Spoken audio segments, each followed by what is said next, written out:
Reawaken to your immortal identity and discover life between life's wisdom.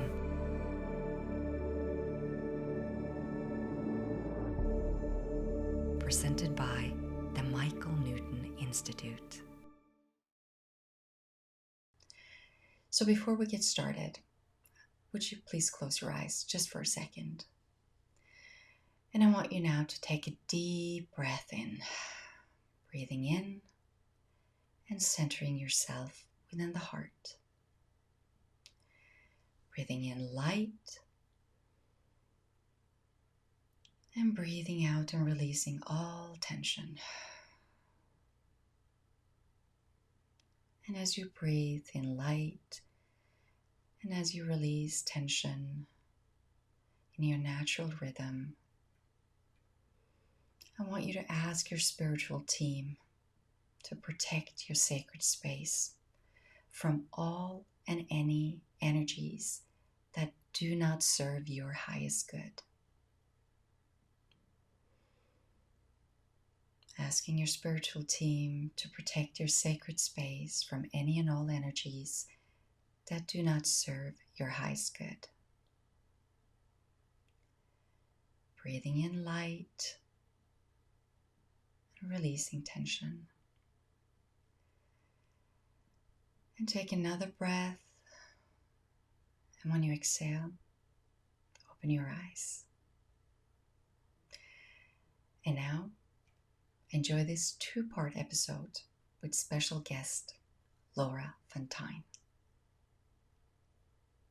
And I would like you, if it's possible, can we elaborate a bit, on the karmic aspect of it? Because I've come to understand when we use the word karma, a lot of times I'm noticing these days, and I'm sure you have too, people tend to use it a little too loosely, and they don't get the full understanding of the magnitude or the layers that are there in understanding what karma or karmic life is all about.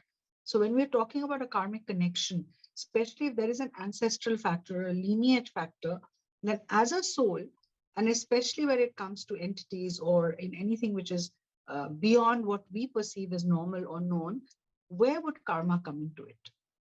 Karma is everything. Karma is simply balance.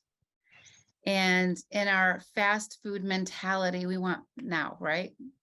But karma has no timeline. And we also have to understand that karma plays a role in every action and every reaction that we have. So if I can start living my life with more intent and more discernment, it shifts things. When we feel tension, karma is out of balance. Now, go back to the family. Let's go back to that family lineage concept. Let's talk about maybe a family lineage where child sexual abuse was the family pattern, right? The grandfather, the father, the uncle, the whatever that is. That's a family karmic pattern. And chances are that family lineage has dark entities that are puppeting them, that are taking over. And when we die, we assume that we go straight to the higher realms, but not all of us do. A lot of us become soul napped. These dark forces kidnap our souls. They will also reincarnate our souls from the lower astral, which means we come back here broken. We come back here with personality disorders. We come back here with all types of things. And in that process, when those lower astral figures reincarnate us, we're often given false soul contracts. And the false part of the contract can be a contract of omission. It can be a contract of false information. And when I work with somebody and I remove a large team of these dark beings, we will often force their hand to give us their soul contract. And the client and I can read it. Sometimes it's literally reading it. Sometimes it's symbols and imagery. We read it to see what's going on.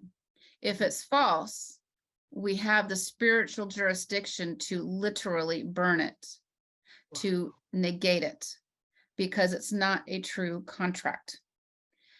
And this is important. And so when this person comes to me, and I'm specifically thinking of a client who called me who says, I'm a Christian and I'm not supposed to talk to people like you. I said, okay, but my brother committed suicide and his ghost is here and I don't know what to do with him. I don't know what to do. And so her brother died of heroin overdose, which is a suicide. And as we're talking to him and we're building up his frequency, he had been raped by 2 uncles as a child and beaten by his father. And as we're going through the family lineage, this was their family pattern. Knowing this, my client took the information to do things differently with her family. It stopped the karmic clock. She was able to shift her family karma so that they could progress. Now, the other family members are going to feel the shift, but not maybe as strong as she has because she's taking the lead. She says, I'm done with this karmic situation. It's time to improve it for my family, my children. So she's making better and wiser choices, which does ripple down to the other members of the family lineage. It may take time.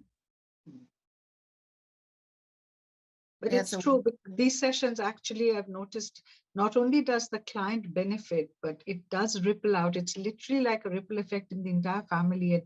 It can go down and ripple into other generations as well. And we've so many times had people giving us these feedback. Yeah, and time's not linear. So it ripples in the past, it ripples in the future, it ripples all over the place.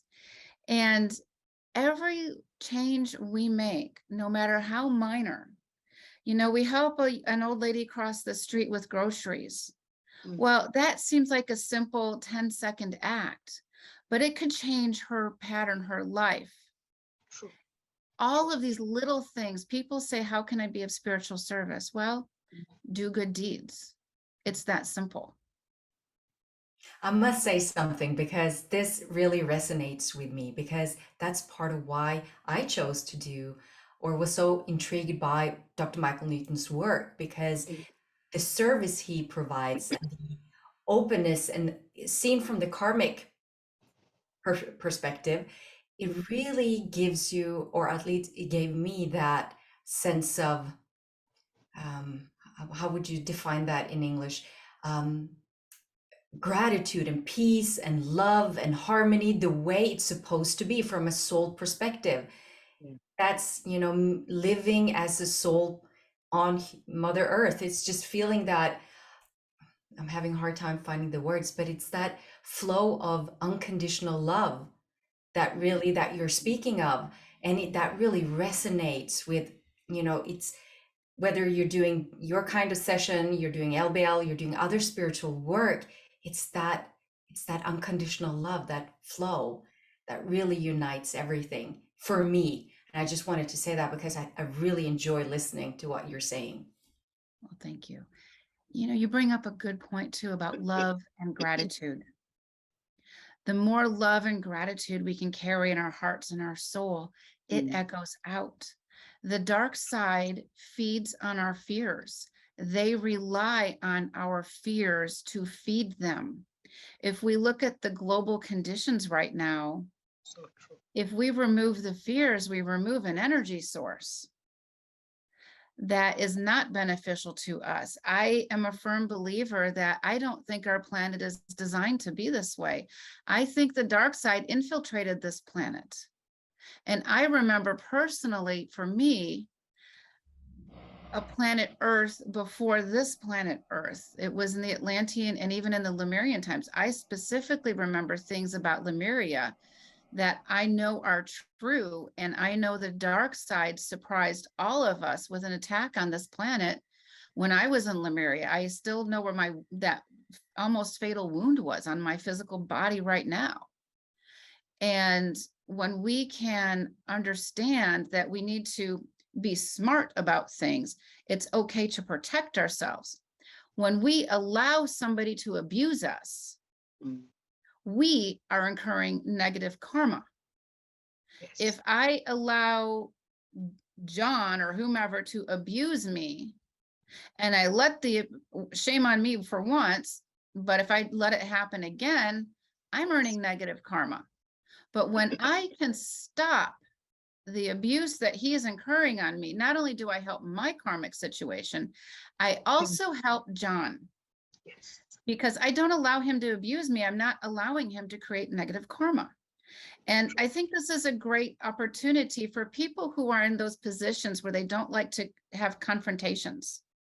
And they just put up with people bullying them, and they just pull, and they just, oh, I'll just be quiet, I won't say anything. When you allow that abuse, you're harming your soul. Why would you want to do that? And it's okay to stand up for yourself and say enough. You can say enough, turn around and walk away. You don't have to engage in the awkward and negative conversation. You say enough, John, I'm done, enough, turn around, walk away. You take your power back. Yes. Very true. And, if I may say this, that if any individual were to just do this little switch from moving from fear to awareness, that's when you know what's enough. Because most of the time, fear binds, and a lot of all these energies, they feed off the fear, as you're saying. So if one were to just, when we have our clients, that's what we do. We are guiding them into connecting with their own light, their own potential, their own awareness. And once that awareness, when your third eye is open and you can sense and feel who you truly are, that light that's shining is so potent. What darkness then are we looking at? That fear needs to move into the realm of awareness. And once that awareness is there, then that whole script that one is talking about, and when you were talking, Rebecca, it reminded me, we are all looking to live mission-based life. So when people say, what is my life mission? What is my soul purpose? What is my soul mission? Be in awareness. Because once you're in awareness, you can actually start addressing all these factors that are at a micro level or a macro level impacting humanity. Absolutely. And what do you think about the concept that somebody who's living a fearful life, it's hard to break out of it, right? We can say, just don't be fearful, right? But how do you do it is the question. And so what do you think about the concept of, telling that person, that loved one, that client, name 3 things you're grateful for every day? Yes. And the gratitude exercise so works. It so works. It really does. And, we can even be grateful for those awful experiences. Yes. For me, yes. I agree. I so agree. It taught us our strength. It taught us the kind of potentials that's sitting within. Whatever was sitting dormant is now activated. There's this whole energy of alpha female. I can sense 3 right here amongst us. And you awaken to yourself. So all these supposed blocks and obstacles are but challenges that's enabling us to polish ourselves to shine brighter. Absolutely. And I remember in my darkest days, these dark entities, these dark forces were after my 6-year-old daughter.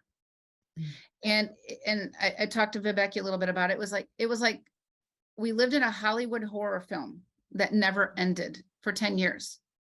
They were after my 6-year-old daughter. And my breaking point was, my 6-year-old daughter says, she comes running in the room and she says, Mommy, I heard the shadow men talking and they're going to steal my soul so that it will break you.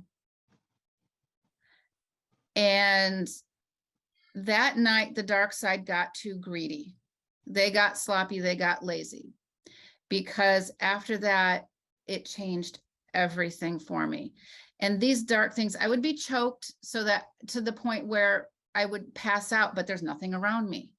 I got pushed in a parking lot so hard, I broke my hand. They were after me, they were relentless, and I would get so angry with God. Why are you allowing this to happen? I know why now, and I'm grateful for every one of those experiences. That was my training ground to do what I do today. And no longer am I a middle school Spanish teacher. That And was I'm my training happy, ground. I'm So, sure you so did a I look at wonderful it this job, way. but this what you're telling now, it's so important. I just want to underline it because as a mother myself, having a child experiencing other entities, lower entities, and after speaking to you, I can share openly that she came to me, I didn't know this, that the Hat Man had been in our house like for over a year ago, and she explained it. I didn't tell her anything about what you had shared, Laura, or described as the Hat Man. She just described it. There was a man with a hat, dark, standing right there, waiting for me every time I went up and down, the staircase. And so for me, working of taking that power and gifting her that opportunity through LBL, I've supported her to allow her to reconnect with her power and seeing now how safe and secure she is and how she can be part of or live in that unity where she understands what's going on and still being able to acknowledge what's going on and tell me what's going on so we can help each other. To me, that is such a powerful thing. And I wish that for everyone. So I'm just grateful you shared openly about your daughter because I think that's really, really important in these We're times. not the only parents Mm. that are dealing with this, and Yeah. knowledge is power. And to put our children on psychotropic drugs to mask the problem, to ignore them, to say you're imagining things, it's a disservice. And it fuels the dark side. Yeah, yeah. Yeah. And that's why we are grateful to parents who actually seek us out for their children when they come and tell us that, my daughter's been saying this or my son's been saying this. And we say, no, don't go into things like hallucination or bring your child. Let me talk to the person. And a lot of times I've used art. Excuse me. I've actually given them paper and pencil and I said, draw out for me what you've seen. And I have seen that children, firstly, the moment they've kind of opened up and they feel that the other person on this side is listening to them, honoring what they're saying, believing what they're saying, these children can be helped. But the parents need to not suppress it or not tell the child that, oh, you're making this up and not believing the child. So I'm grateful that both of Absolutely. you are sharing this. And, our children, they're an extension of us in many ways, but they're their own person, their own soul. And we want to help them live the best lives possible.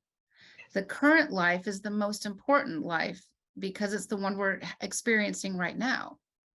So we want to take away those fears and empower them. Absolutely.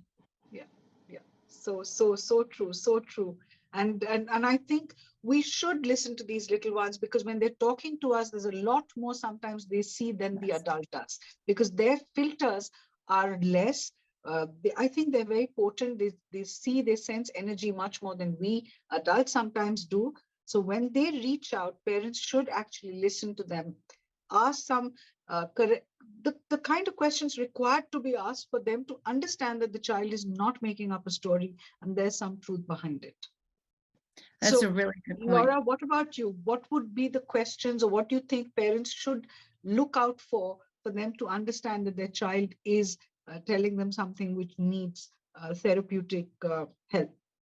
So for me, what I did was I kept a journal because I didn't want to ask my daughter too many questions because I didn't want her to think that she had to imagine fantastical things, right? And so I would listen to her talk. I would listen to her play. I would listen to her conversations. I would observe her behaviors and I would take notes. And when you do that, you become more aware. So I didn't want to ask her, well, do you have any ghosts with you? Do you have this with you? Do you have, because otherwise she's going to expect that's the norm or that's what I want from her. Yes, yes. And so just be observant. And for us, our rabbit hole, so to speak, that we went down was all of a sudden one day, my daughter's about, I think 4 or 5 at the time, but I wasn't aware of it right away. And not until she was about 5 or 6, that all of the stuff she was seeing and hearing was she was experiencing was real. And one day, this ghost child, Annabelle, came into our house. We have 3 daughters that are living, my husband and I, and Annabelle shows up as this ghost child. And most parents would say, this is just an imaginary friend. Well, Annabelle was living with us night and day. Annabelle died in a car accident. Annabelle didn't know what to do. Annabelle missed her mom and dad beyond belief. If you can imagine your child disappearing and wanting you, that happens in other dimensions also. And I'm here to tell parents right now, when a child dies, it's not the natural order of things, or so we think. And we need to make sure our child crosses over and goes to the higher realms. We do not want them to languish in the 4th dimension as a ghost. That does not help their soul. It degrades their soul. That 4th dimension, that lower astral limbo hells, is a very low vibrational, low frequency space dimension, and it's where the dark ones reside. So if we have a child or any loved one who's died, you need to call upon your angels and have them escort your loved one to the higher realms, literally right now. It's the best service that we can do. So Annabelle's living with us, and she lived with us for about 18 months, but I didn't know what to do with her. There's no, at the time, this is almost, what, 15, 16 years ago, there's no handbooks on this stuff, right? Especially back then. The internet wasn't like it was, in the United States, we had these, what to do with your toddler, what to do with your baby, these, these parenting books. What do you do with a psychic kid? That one doesn't exist, although it's almost done. I've almost finished that 2nd book. And so bring in your angels. And one of the things that came through with our daughter at that time was both of my in-laws, my father-in-law, my mother-in-law, died within 6 months of each other. And about 8 or 9 months after that, my dad died of a sudden pancreatic cancer. My in-laws were elderly. My dad was not, but my in-laws crossed over, and my dad lived with us as a ghost at the same time that Annabelle was going on. I'm like, what's the difference? Why am I not seeing my in-laws, George and Millie? Why is my dad always here? I didn't know. I didn't know what I didn't know. Nobody's discussing this. And so one day, my daughter comes in and says, Mom, Grandma and Grandpa, George and Millie, are on the patio, and they each have angels with them. And I'm like, oh, that's interesting. Why aren't they coming in? Because we haven't invited them in yet, Mom. Oh, okay. This isn't the very beginning. Let's invite them in. So we are in there, and my husband's like, well, this makes no sense. And so he starts asking our daughter about questions about his childhood that my in-laws are mentioning. And then the angels start talking to my daughter, to me through my daughter. And they had some very powerful messages. Angels are the most underutilized human resource we have. So true. They cannot assist us unless we ask for help. Yes. Yes. Angels Absolutely. earn karma too. Angels cannot ascend in their ranks if we do not ask for their help.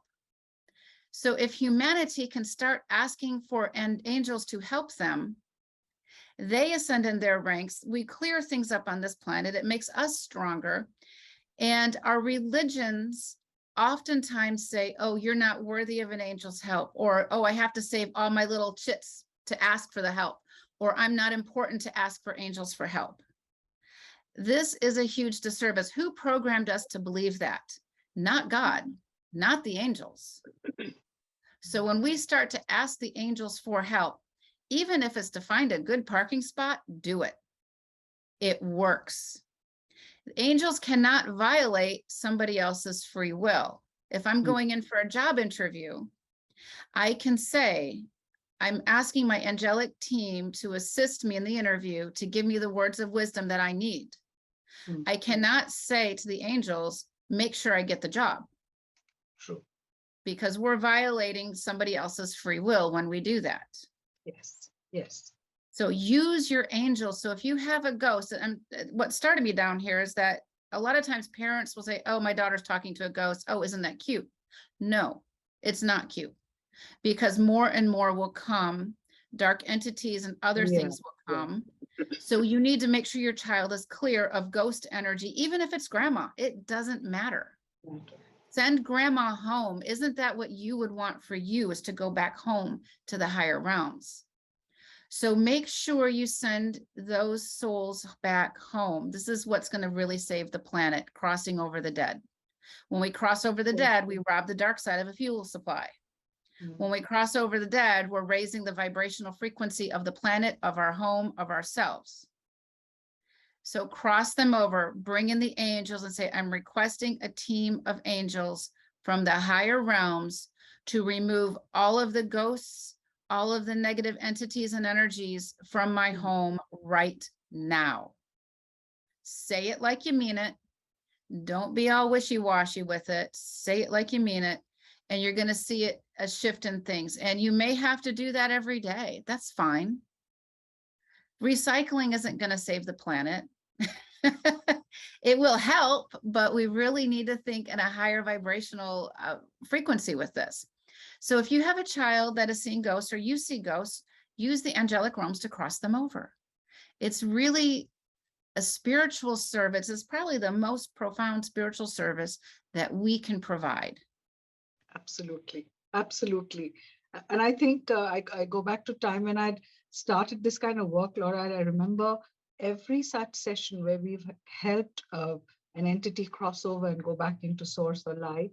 You just came home feeling so grateful, and there was strange. I think the only word I could use is humility, because it's something so profound and so beautiful, and to be able to do it or be being a part of it. There's a lot of gratitude that comes into your space when you are able to do something like this. So I agree. And for that matter, when people say that, and they take a little bit of subtle joy in saying it, that no, I sense dad's presence, or I sense mom's presence, or whoever's passed on. It's a loving ancestor, but you're constantly feeling their presence doesn't make sense. Why would you need them in your space, or why do they still need, or to feel they need to be in your space? So it's so important to check that, are they aware that they are no more and they don't belong to earth plane, and then they need to go back to the source they've come from. So Absolutely. I want to, is there a thread that you're using to keep them in your space that needs to be then taken out? yes. Is it the attachment issue? And I want to throw a theory out here. Yeah. I've done a lot of work in this realm, and there's two things. One is suicide. Suicide is contagious, because when somebody commits suicide, they're committing violence against themselves, and they don't see the light to cross over. It's just they're so dark, and it's like they're in a really thick fog. They can't see the light. And then they start hanging on to me or my loved ones or something, and now I'm depressed too.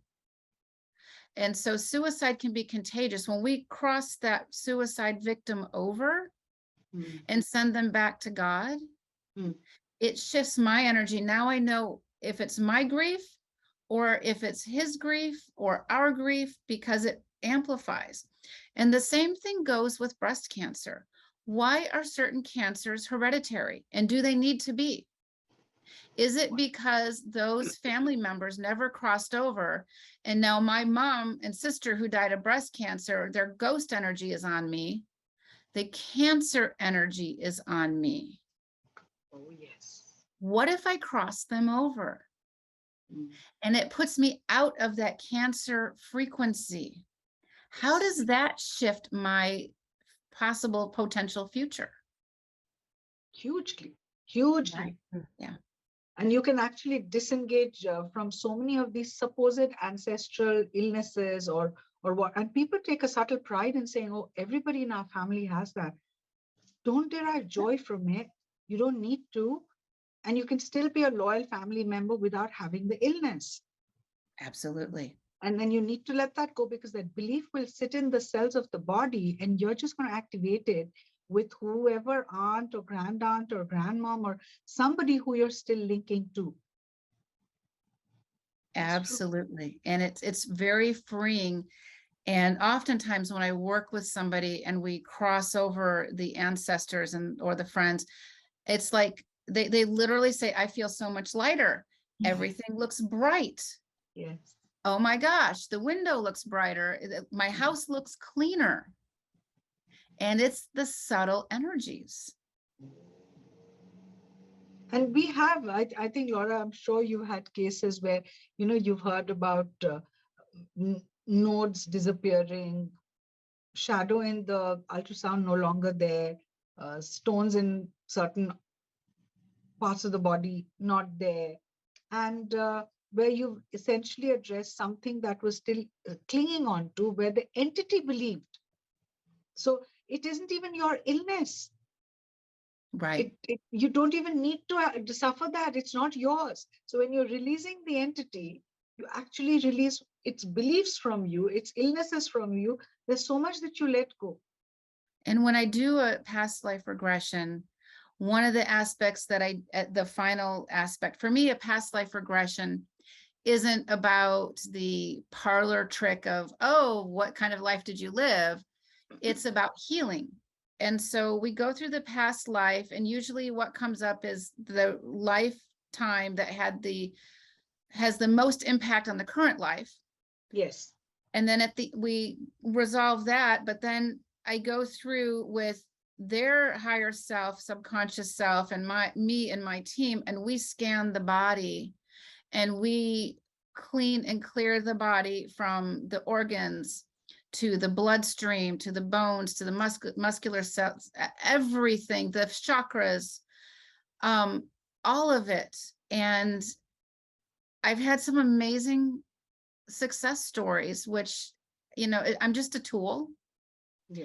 But I have a woman who no longer has leukemia. And the doctor's like, oh, that's weird. Come back in 6 months because I don't believe you. I don't believe these results. So the doctor's setting her up for failure, right? Yeah, because you've already again planted doubt into the system. Exactly. And so I do tell my clients, I said, when we go through this, your body wants to be healed. Remember that. Your conscious self can make the decision, but your body wants to be healed.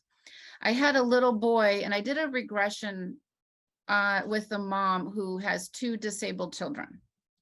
And she wanted to do the regression because why is it that both of my children have some severe disabilities? What did I do to deserve this or whatever? And their answers were really profound in the session. One was that the young daughter was here to teach her how to be patient and kind. They had a past life together, right, of some strife. But the son, it was deemed he no longer needed his seizures.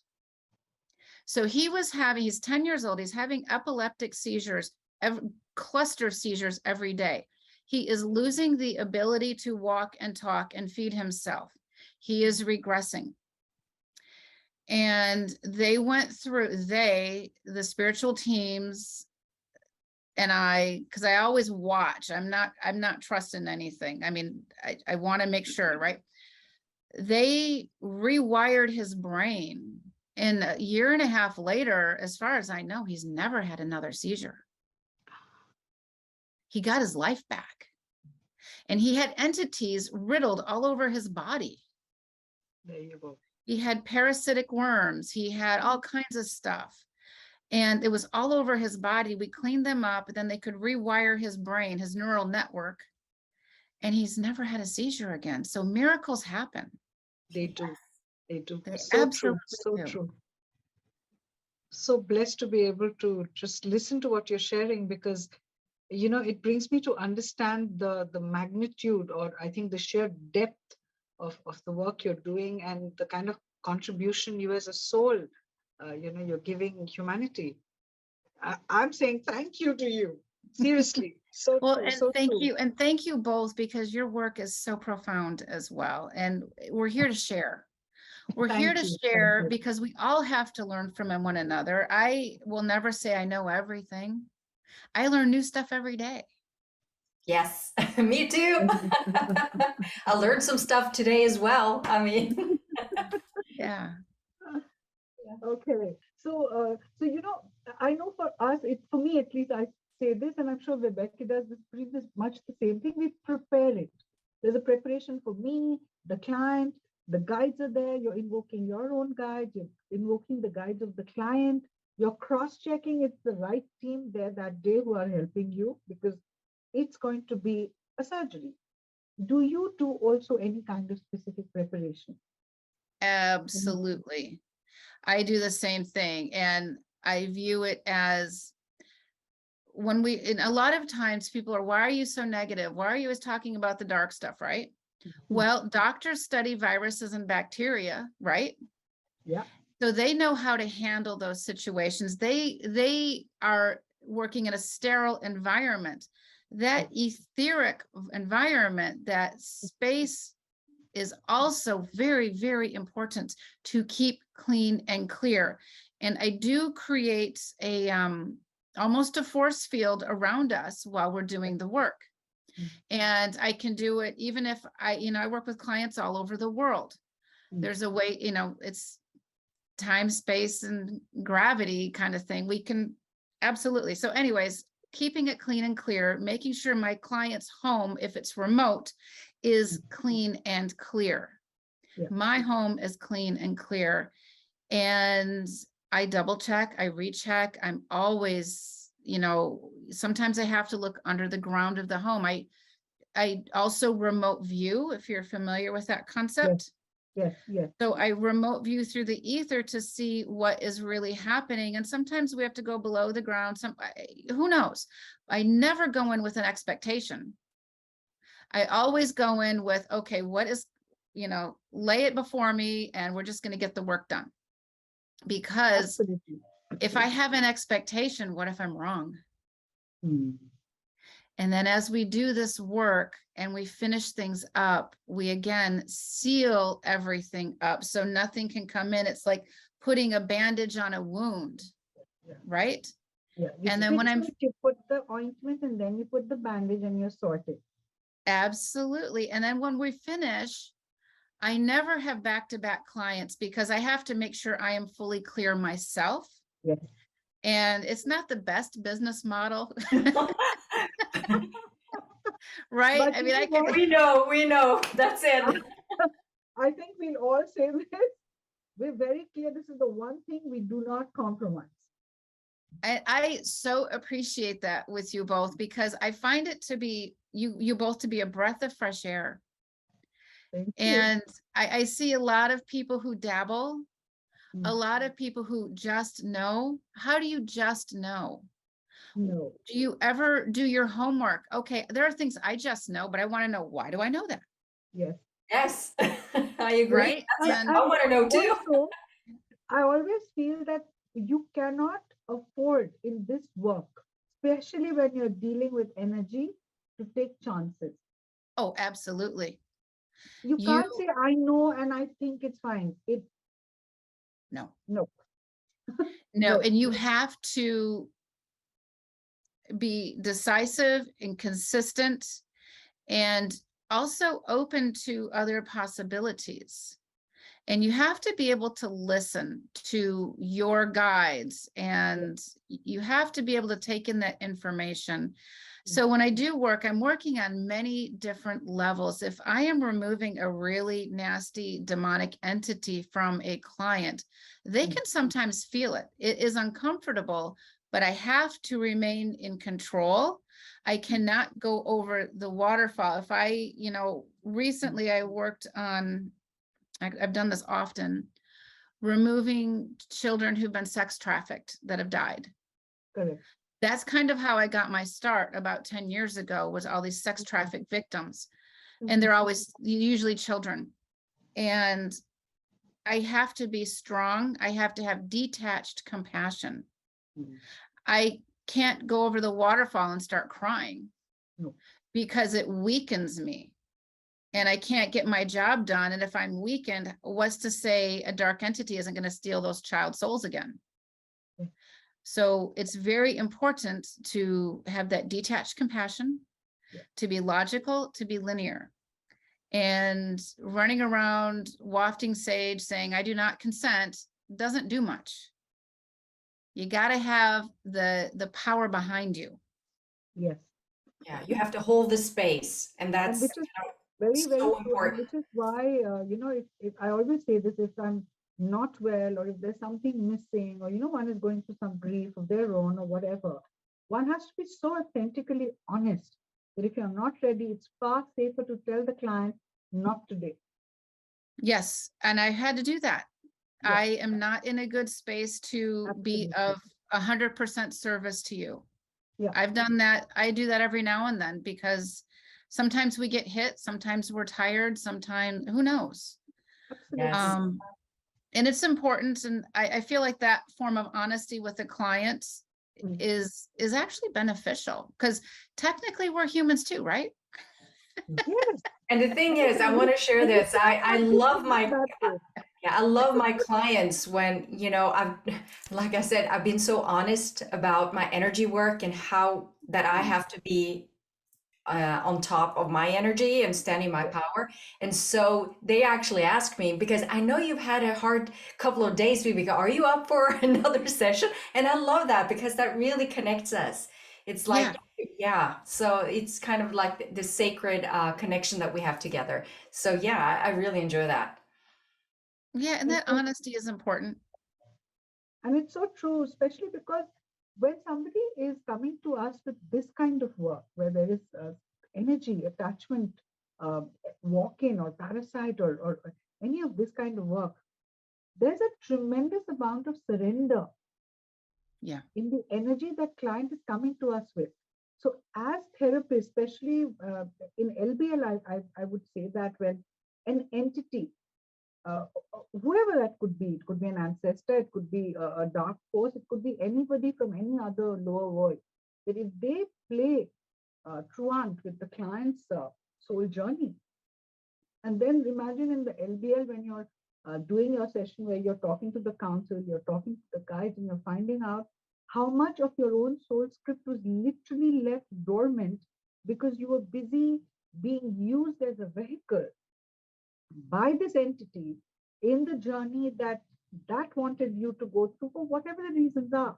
Whether there was an oath vow curse across time, whether it was a transgenerational issue, whatever be it, or the entity was just simply lost and had gotten used to living on earth in your body and was thoroughly enjoying whatever it was enjoying. But that kind of session, the kind of, uh, you said it so right, detached compassion is required. You are compassionate for what the client is going through, but you still have to remain, uh, I would say, clinically in a space of objectivity and disassociation to guide the client away from that journey, which he or she has known as their own for all that time, and then reconnecting back to what their true potent script, their own soul script was all about. And that light bulb moment when the client is actually seeing what they're supposed to be doing in this life as who they are, away from whatever the entity brought in. Oh, it's just so beautiful. I mean, it's pure grace at that time. It is. Oh It's yes. then when you get to work with somebody and they get their life back, Oh yes. a life they never knew they could have. It's very satisfying. I feel grateful and humbled that I get to be of service at this level, at this manner, because we all have jobs to do in this. Everybody's jobs are different. We're not robots. We don't have the same kinds of talents and missions. And, everybody with that make work in our field, we all have different strengths and different weaknesses. And when we can work together to share, maybe Viveka, you do something that I don't do, I do something you don't do, or Indrani also, and we share it, it really strengthens that net, that force field to help us to evolve. And we're not in competition. No, that was so well said. I just have to That's applaud very that true. because it's all about standing united. Yes. That's all, and sharing our perspectives, giving of our soul's resources. And I feel like that's what we're doing. And we have to understand there's plenty. Yes. And if we're working with other practitioners and they're holding back or not sharing, or something is off, you have to wonder what entities or spiritual teams are behind that person. We're already looking at fear-induced, how to say, activity or fear-induced practice. Because if we are all here with this belief that we are here to contribute, we're here to collaborate, we're here to work towards consciousness, we're already in a space of awareness. So where is fear here?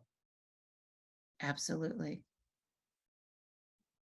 Yeah. I can't thank you enough. Well, thank you. This I is really, absolutely. really can't thank you enough. Thank you. Thank you so much. Thank you. And on behalf of Martin Luther King Institute, we're so grateful that you gave us your time and you shared your learnings with us. And we so look forward to connecting with you very soon again. I really appreciate it. I appreciate the opportunity and to get to know you, even both of you, even a little better. There's so much out there that we can, as humanity, we can do to shift literally the energies of the planet. Yes. For the positive. Yeah. Yeah. So thank you. Thank you both. Let the three of us promise that we're going to do our very best. Yes. Well, thank you so much, Laura, and thank you, Indrani, for yet another wonderful podcast. And thank you for, sharing your gift with us, Laura. I truly, truly appreciate you. Thank you. Thank you. And it's just a blessing to be here with both of you today. So thank you very much. Thank you so much. Thank you. Thank you.